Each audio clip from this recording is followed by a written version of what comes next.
All right, let's get right into it. We're breaking down what might be the single most audacious story in the world of tech and finance right now, OpenAI's colossal valuation.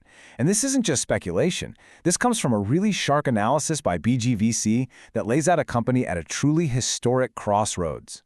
So let's start with the number that stops you in your tracks, $800 billion. That's the valuation OpenAI is reportedly gunning for in late 2025.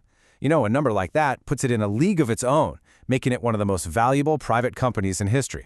And that, of course, leads to the big question, the paradox at the heart of all of this. How can a company that's burning through cash at a rate we've never seen before possibly be worth that much? It's a fascinating puzzle, and today we're going to unpack it piece by piece. To really get your head around this valuation, you have to understand that there are two completely different stories happening inside OpenAI's finances at the exact same time. On one side, you've got this incredible, explosive growth engine. And on the other, you have an absolutely massive cash furnace. Let's look at both. First up, that growth engine. I mean, look at this. OpenAI's revenue isn't just climbing, it's what some analysts are calling a J-type explosion. The company's annualized recurring revenue is projected to jump from about $3.7 billion in 2024 to an incredible $20 billion by the end of 2025. That kind of growth just shatters all the early expectations. So where's all this money coming from? Well, it's really a two-pronged strategy.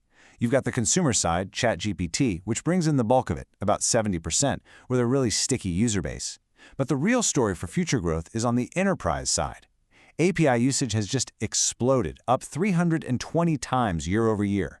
That tells you that businesses are going way beyond just playing around with AI. They're actually building it into their core workflows.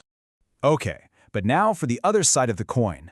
The cash furnace. The estimated operating loss for 2025 is, well, it's a staggering $14 billion. Let that sink in.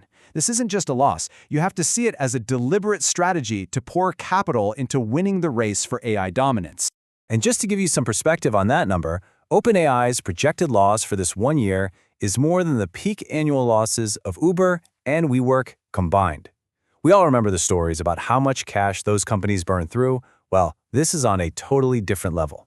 So what on earth could justify this kind of spending and this kind of valuation?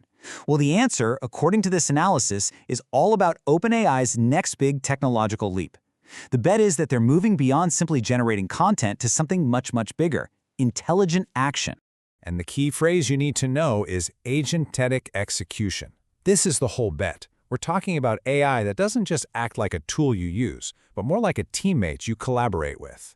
The vision is an autonomous agent you can hand off complex projects to, and it just gets them done.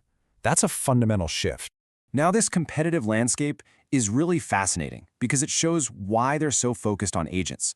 You can see OpenAI doesn't actually win on every metric. For handling huge documents, what we call context window, Google's Gemini is an absolute beast. And for cost, Meta's Llama 4 is way cheaper. So OpenAI is carving out its own territory, its moat, and what's called deep reasoning and execution. That's the foundational skill you need for these AI agents to actually work reliably.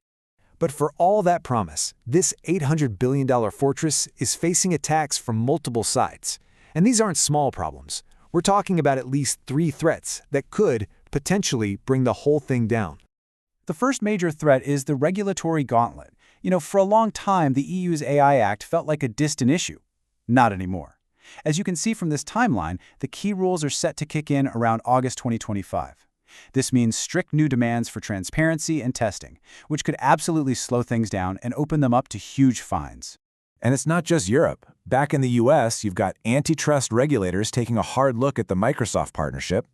You've got this massive copyright lawsuit from the New York Times that could end in enormous fines, or even an order to destroy their models. And then, maybe most concerning of all, there's the turmoil inside the company, with a whole string of high-profile executives heading for the door. And a huge reason for that exodus is this deep ideological conflict brewing internally. The analysis suggests that half of these key departures boiled down to this fundamental tension between the relentless commercial push for speed and the original founding mission of AI safety. This is more than a business disagreement. It's like a battle for the very soul of the company. So, how do you reconcile all of this? The incredible growth, the terrifying burn rate, the existential risks. How does it all add up? Well, the BGVC analysis comes to a very sharp conclusion. And here it is. This is the crucial takeaway. The report says this should be treated as a late-stage VC investment, not a traditional pre-IPO route.